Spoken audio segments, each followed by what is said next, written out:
Panibagong araw na naman mga katito-katita dito sa Riyadh, Saudi Arabia.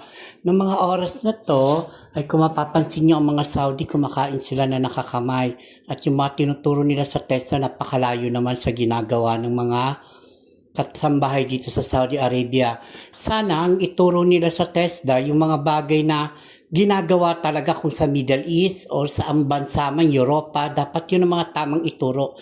Dito kasi sa Saudi Arabia, nilalagyan lang nila ng plastic yung pinagkakainan nila sa flooring, lalo na kung maramihan, ganun sila kumain.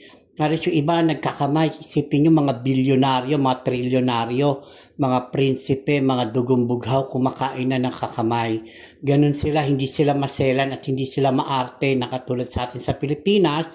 Galing na nga sa nakaw ang pera, ganun pa rin ang ginagawa.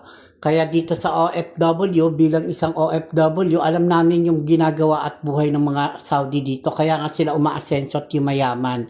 Sana maging ganun din tayo, maging masinop at ipakita rin natin sa ating mga kababayan yung dapat kung ano man yung ibinibigay na pondo para sa gobyerno, para sa mga mamayang Pilipino, ibigay natin at ibahagi.